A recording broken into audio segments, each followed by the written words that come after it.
பிற மாநிலங்களுக்கு கனிம வளங்களை கொண்டு செல்ல தமிழக அரசின் தடையை நீக்க கோரிய வழக்கில் தமிழ்நாடு அரசு பதிலளிக்க உத்தரவு பிறப்பிக்கப்பட்டிருக்கிறது. அண்மை செய்தியாக நாம் பார்த்து கொண்டிருக்கிறோம். லெவின் பொன்னுசாமி லீலா என்பவர் தொடர்ந்த வழக்கில் தமிழக அரசு பதிலளிக்க சென்னை உயர்நீதிமன்ற மதுரை அமர்வு உத்தரவு பிறப்பித்திருக்கிறது. தற்போதைய அண்மை செய்தியாக நாம் பார்த்து கொண்டிருக்கிறோம். கூடுதல் விவரங்களோடு மதுரையிலிருந்து எமது செய்தியாளர் சல்மான் இணைகிறார். வணக்கம் சல்மான். கனிம வளங்களை பிற மாநிலங்களுக்கு எடுத்துச் செல்வதற்கு விதிக்கப்பட்ட தடையை மீதான வழக்கில் தமிழக அரசு பதிலளிக்க ஆணை பிறப்பிக்கப்பட்டிருக்கிறது. தொடர்பான விவரம். குமரி மாவட்டம் மார்த்தாண்டம் விளவங்கோட்டைச் சேர்ந்த லிவின் பொன்னுசாமி லீலா சென்னை உயர்நீதிமன்ற மதுரை அமர்வில் ஒரு மனு தாக்கல் செய்திருந்தார்.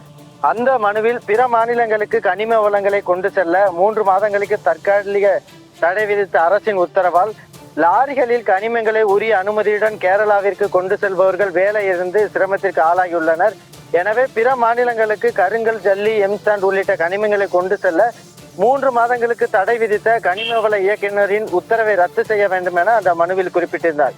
இந்த மனுவானது நீதிபதிகள் சி.வி. கார்த்திகேயன், சக்திவேல் ஆகிய 2 நீதிபதிகள் கொண்ட அமர்வு முன்பாக இன்று விசாரணைக்கு வந்தது. அப்போது மனுதாரர் தரப்பில் தமிழக அரசின் இந்த உத்தரவு அரசியலமைப்பிற்கு எதிரானது, ஒரு மாநிலத்திலிருந்து மற்றொரு மாநிலத்திற்கு கொண்டு செல்ல தடை விதிப்பதற்கான அதிகாரம் அரசுக்கு இல்லை. ஏற்கனவே குஜராத்தில் பிறப்பிக்கப்பட்ட இதுபோன்ற உத்தரவை எதிர்த்த வழக்கில் உச்சநீதிமன்றம் அந்த உத்தரவை ரத்து செய்துள்ளது.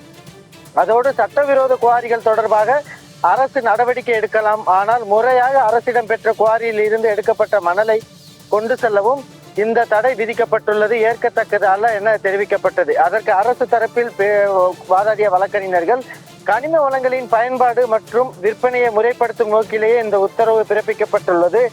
அதிகமான பயன்பாடு சட்டவிரோத குவாரி நடவடிக்கைகளுக்கும் வழிவகுக்கிறது எனவும், இதனால் இயற்கையும் பாதிக்கப்படுகிறது. இதன் அடிப்படையிலே தற்காலிகமாக 3 மாதங்களுக்கு இந்த உத்தரவு பிறப்பிக்கப்பட்டுள்ளது என தெரிவிக்கப்பட்டது. இதையடுத்தாக நீதிபதிகள் குஜராத் மாநில வழக்கு தொடர்பான விவகாரத்தில் தடை விதிக்கப்பட்டிருந்தது. ஆனால் இங்கு முறைப்படுத்தும் நோக்கத்திற்காகவே இந்த உத்தரவு பிறப்பிக்கப்பட்டுள்ளது என அரசாணையில் குறிப்பிடப்பட்டுள்ளது.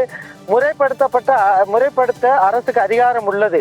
இந்த வழக்கை பொறுத்தவரை மனுதாரர்கள் கனிமங்களை ஓரிடத்தில் இருந்து மற்றொரு இடத்திற்கு கொண்டு செல்பவர்கள் அவர்கள் விதிகளுக்கு உட்பட்டு குவாரி செய்யப்படுகிறதா, நடத்தப்படுகிறதா இல்லையா என்பது எப்படி தெரியும் என கேள்வி எழுப்பி வழக்கு தொடர்பாக தமிழக அரசு தரப்பில் விரிவான பதில் மனுவை அறிக்கையாக தாக்கல் செய்ய உத்தரவிட்டு வழக்கை ஆகஸ்ட் 10ஆம் தேதிக்கு ஒத்திவைத்து உத்தரவிட்டிருக்கிறார்கள். சிகாமணி, வழக்கு தொடர்பான விரிவான விவரங்களை வழங்கியமைக்கு நன்றி சல்மான்.